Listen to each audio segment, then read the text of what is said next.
Le PV est de la responsabilité du secrétaire de l'instance, c'est-à-dire qu'il en est l'auteur. C'est la Cour de cassation, dans sa chambre criminelle du 25 février 1986, qui nous rappelle que l'établissement du PV et le contrôle de son contenu sont réservés donc au seul secrétaire du comité. Ce qu'il faut retenir, c'est que le secrétaire est donc le seul habilité de par le Code du travail à signer le PV, sauf disposition contraire du règlement intérieur éventuellement en vigueur dans l'entreprise. Alors attention, en pratique, vous pouvez rencontrer une co-signature et par le secrétaire et par le président de l'instance. Rappelez-vous bien cependant que cette possibilité n'est qu'une possibilité justement, c'est-à-dire que c'est un usage, en aucun cas ce n'est une norme législative imposée par la législation.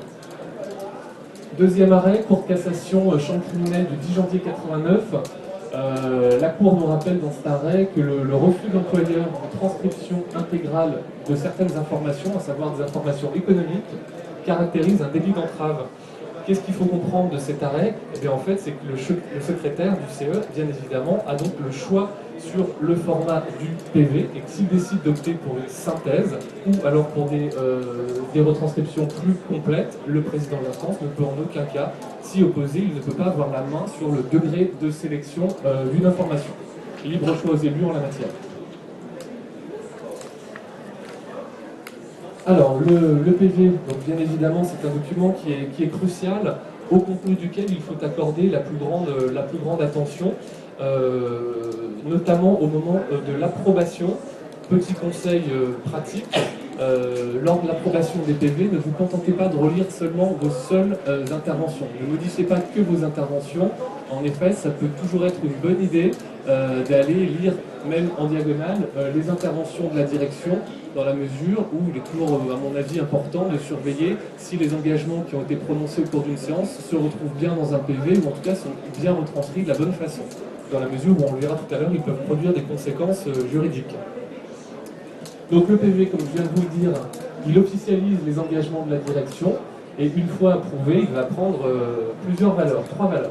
Premièrement, valeur d'archivage et valeur informative, c'est-à-dire que le PV, c'est l'instrument qui va vous permettre de consigner et d'acter les débats, tous les débats qui vont constituer la mémoire de votre entreprise et de votre instance. La deuxième valeur, c'est une valeur politique, c'est-à-dire dans un PV, vous le savez, vous allez retrouver par exemple la position d'une organisation syndicale sur une certaine mesure actée, décidée par la direction. Vous allez pouvoir refléter, illustrer un consensus ou une opposition entre représentants syndicaux, etc. Troisième et dernière valeur du PV, la plus connue, à mon sens, la valeur juridique, à savoir, on le répète, que les engagements pris par l'employeur ont une force et ils peuvent être invoqués en cas de contentieux. La Cour de cassation, chambre sociale, le 14 juin 1984, nous rappelle d'ailleurs que les déclarations consignées dans le PV peuvent constituer un engagement unilatéral de la part de la direction.